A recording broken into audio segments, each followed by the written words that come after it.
Okay, so Money in the Bank.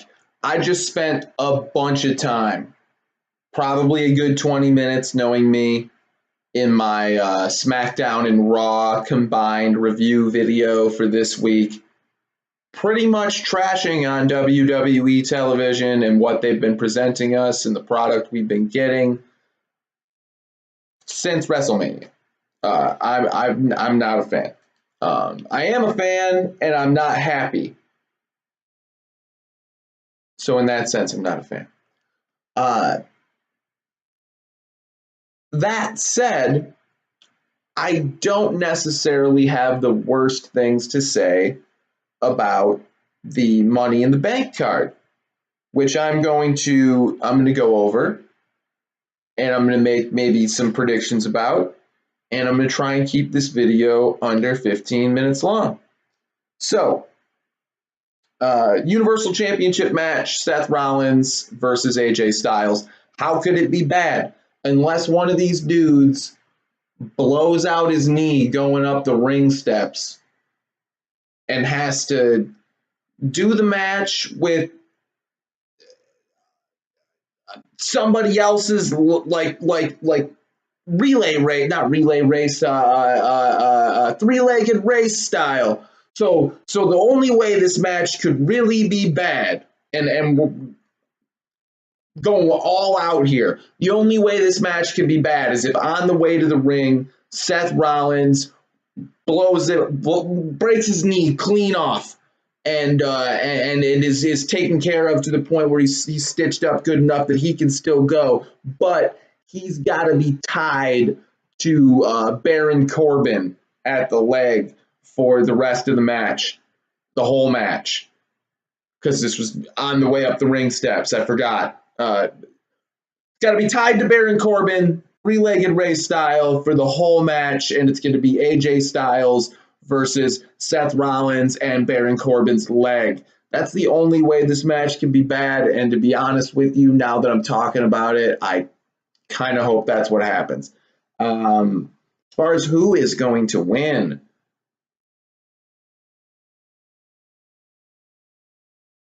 damn. AJ Styles. AJ Styles is going to win. And it's going to be a little bit sad because I don't think that Seth Rollins' time as the Universal Champion needs to come to an end or should come to an end by any stretch of the imagination. But Seth Rollins, unless I'm wrong, and I don't do a whole lot of Googling before I do these videos, and I only pause them and start them back up again if I have to use the bathroom or something. I don't put myself in a situation where I'm just holding it trying to talk about wrestling. That's too much to ask of any one person. No, I don't do a whole lot of that. So I'm not going to do it now. I'm 90% sure Seth Rollins has been the Universal Champion, and now I feel like really silly having said that. I'm just going to Google it. How many times has Seth Rollins been Universal Champion?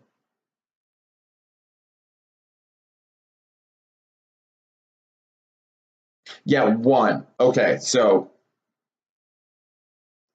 my whole thing with this was maybe AJ will win because he's new to the brand Raw. And Seth has been champion before, but he was WWE champion.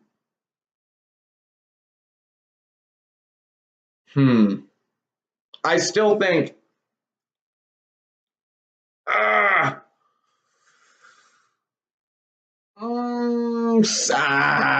it gets difficult there, doesn't it? I'm gonna stick with it. It doesn't matter. It's all crazy anyways right now. It's all messed up right now. I'm gonna stick with what I said. AJ Styles wins. That's not gonna happen. Seth's gonna retain, right? We all know Seth is gonna retain. I'll be happy either way. I don't really care. And not in a bad way. In Either one of those guys could be Universal Champion. I don't like AJ Styles, but he's entertaining, so I don't have a problem with him being in featured positions at all, even if it means he's just somebody for me to actively root against. That's fine. He's a good wrestler, and I like watching him, even if I don't really like him. So I'd be happy either way. We have I have to look this up because I just forgot again. We have the there's a Raw Women's Championship match, of course. You know, Becky Lynch has got to defend both titles, basically. Do you think that they're done with Becky 2 belts?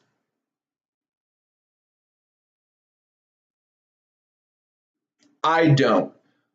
But I will say that if she's going to lose, this is the way it has to happen. The first match she will have to retain in, and I think that that match should be against Charlotte Flair. I mean, logically, you could work this either way, but this is what I think would be better. First match against Charlotte Flair, and Becky retains. Second match against Lacey Evans, Becky has already been taken to the limit by Charlotte Flair, and Lacey Evans is able to capture the title in, you know, proper heel fashion of capitalizing on a weakened opponent. That's what I think should happen. We already saw a cash in at Money in the Bank last year with Alexa Bliss. I don't think we need that again. So, what I think, because I was going to say, because that could be a very entertaining way for her to lose one of the belts too, is for her to win both those matches, but at the end of one of them have the Money in the Bank holder, whoever won that match earlier in the night, if they decided to book it that way, come in and, you know, do a screw job.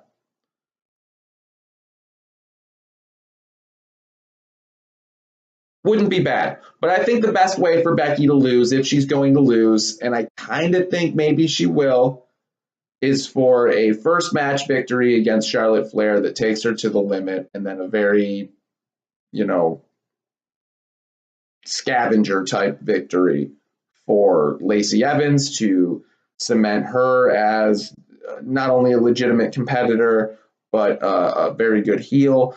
She was already one of the, even though I trashed all the stuff that's been going on Raw and SmackDown, the contract signing in London on Raw she was getting a lot of heat from the crowd for what she was saying and her whole shtick and her whole, you know, everything she does was seeming to work really well. So I don't think that they should squander that right now. And if they're going to give somebody a title, I don't think it needs to be Charlotte right now. As much as I actually really do like Charlotte, just don't think she needs a title. Kofi versus Kevin Owens. Again, this is tough. This is why I said I may have been trashing a lot of what they've been presenting to us, even though I did say that I actually did like a lot of the stuff in the Kofi and Kevin Owens saga. I legitimately kind of do. And Sami Zayn right now is also really working for me, who got kind of interjected. He's been put in place of, I believe, an actually injured Braun Strowman, but kayfabe because he beat Braun Strowman. He's in the men's Money in the Bank match. Look out for that. Anyway, I really think that there's a lot of intrigue at Money in the Bank, despite how kind of bad some of what's been going on TV has been, because I really don't think that there's clear cookie cutter, and maybe it's because it's so soon after WrestleMania, so we're kind of into the new year, if you will, and we're fresh with it, so there aren't any real trends to kind of like feel like you're cemented into at this point, which might be partially why I feel this way. But looking at the Money in the Bank card, I don't see a whole lot of chalk. Like, I don't see a whole lot of like, oh, well, that one's easy to call and that one's easy to call. There really isn't a lot of that. Kofi and Kevin, I feel like if there's an easy call here, it's Kofi. But would you really be surprised if that 1 month was the end of his title reign, at least for now? Kevin Owens was supposed to fight Daniel Bryan as a face at WrestleMania anyway. So now he's on the other side of that, character dichotomy. Whatever. Like, that he could still get the title. I think the plan was for him to get it anyway, around, this time. So, and then maybe lose it here. So maybe it's just kind of flip-flopped, and they gave Kofi it at WrestleMania, and they're going to give it to Kevin here. It wouldn't surprise me. But I do think that if you're going to argue that there's an obvious choice, it's that Kofi's title run hasn't been long enough yet, and is really over with the fans. So we already talked about what I think about the women's championship matches. Men's Money in the Bank ladder match: Ricochet, Drew McIntyre, Baron Corbin, Finn Balor, Ali, Andrade, Sami Zayn, Randy Orton. Ricochet, Drew McIntyre, Baron Corbin, Finn Balor, Ali, Andrade, Sami Zayn, Randy Orton. I feel like I got 7 the first time and 8 the second time, so I don't know. Either way, this is a cool match. Looking at it, I like it better without Braun Strowman in it. Like, legitimately, I like it better without Braun Strowman in it. So, Ricochet kind of came out on top in a loss, where he lost, but he ended up being kind of the dominant one at the end of all the proceedings. Can't remember who that was to. And then he came out and interrupted the SmackDown kind of pre-go-home Money in the Bank match too, if I remember correctly. So Ricochet has come out very strong in relation to promoing and the hype and the lead up for this match. So I feel like he's maybe the easy bet. And I would say that a dark horse candidate in this can be found in, I would say Randy Orton is not going to win. I wouldn't be terribly surprised if he did. He's Randy Orton, but I just don't think he needs it right now, so I don't think he's going to win. Drew McIntyre is not going to win. Again, he could, right? And be kind of like a looming monster for Seth Rollins if he retains. And maybe even cash in that night, even though, like I said, we had that last year with the women's Money in the Bank. I don't think they'll do that this year. I'm not saying that, like, they would never have Drew win this match this year. Like that. Maybe he will. But for the sake of the argument, I'm going to say he's not going to win. He doesn't need it. He's already got kind of a built-in resident monster on Raw kind of status going on anyway. I don't really think he needs the briefcase. Baron Corbin is not going to win. Finn Balor is not going to win. That leaves, and I mean, Baron Corbin and Finn Balor definitely aren't going to win. I'm not even talking about, I can see where they might. No. Finn Balor's got the Intercontinental Championship, unless I'm dumb and he lost it and I forgot. But Finn Balor's the IC champion. He's not going to win this. Baron Corbin, they know we don't want that. He's not going to win. Whereas I said Randy Orton maybe could, or Drew McIntyre maybe could. They're in that maybe could, but I don't think will category. These two definitely aren't. And then that leaves Sami Zayn, Andrade, Ali, and Ricochet. WWE's been very hot on Ali. I feel like they should be hotter on Andrade than they are. Sami Zayn has some really good stuff going on right now. And of course, Ricochet. And WWE also seems to kind of be favoring the littler guys lately, which is good because they wrestle better. And I think there's a place for giants and big dudes and hulking, powerful dudes in wrestling too. I'm not trying to act like it should all be these 212-pound dudes. Not in the least bit. But I do think that in general, generally speaking, just from spectacle and athleticism and how well they can sell a match, the little guys maybe a smidge more entertaining just in general, right?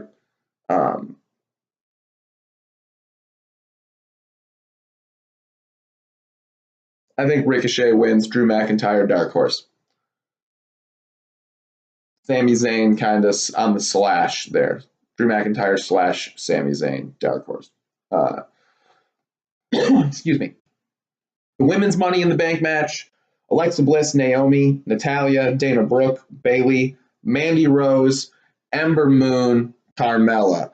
My heart is with either Bayley, who somehow over the course of this match maybe fully turns heel, or Ember Moon.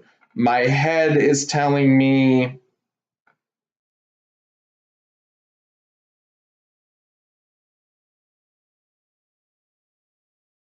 I don't know what the hell my head's telling me. And again, this is why Money in the Bank, despite everything else I've said about WWE, is probably going to be a good show because I don't really know what's going to happen here, and I'm fairly intrigued to see. Roman Reigns versus Elias. Obviously, Roman Reigns is going to win here. But with Elias's I would say alliance, I suppose, with Shane McMahon, and who was he out there with just recently? It was just on SmackDown, and it was somebody he used to kind of be feuding with too. Maybe it was Bobby Lashley. I wouldn't be surprised if maybe there wasn't even a decision in this match and there was some kind of shenanigans on behalf of a group of heels and Elias against Roman Reigns. The Miz versus Shane McMahon in the steel cage match, maybe the thing I am most looking forward to at Money in the Bank. I hope the Miz wins. I just hope it's good. I don't really care who wins. Samoa Joe versus Rey Mysterio. Again, I just hope it's good this time, and I don't really care who wins, and I'm not in the mood to try and predict it. I've already gone well over my 15-minute mark here. We're pushing 20 minutes almost. Daniel Bryan and Rowan versus the Usos, which is apparently going to be on the kickoff show, which is crazy to me that Daniel Bryan is going to be on the kickoff show. But, yeah, I think that Daniel Bryan and Eric Rowan retain. I don't think they're giving it back to the Usos right now. That just seems silly. And I'm not going to predict the Cruiserweight Championship match on the pre-show either, if only because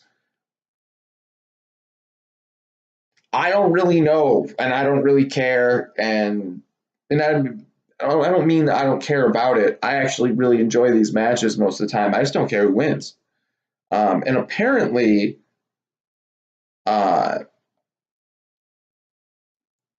there's maybe going to be an Asuka and Kairi Sane versus the Iconics tag team match for the Women's Tag Team Championship as well at Money in the Bank. But I only see it in certain places. It's on CBS. It's not in other places that I looked. I don't think they mentioned it on TV at all unless I missed it. If that match happens, I feel like Asuka and Kairi Sane is like, you got to give it to them. The Iconics was fun. It could easily be over. Anyway, those are kind of my predictions and whatnot for Money in the Bank. I don't think we'll see a cash in at Money in the Bank this year, but who knows? I could be wrong. And I actually, despite all the trash talking and stuff I did in my last video, I'm fairly looking forward to this. And I think that there's a really good chance this could be a good show. All right, I'll see you soon.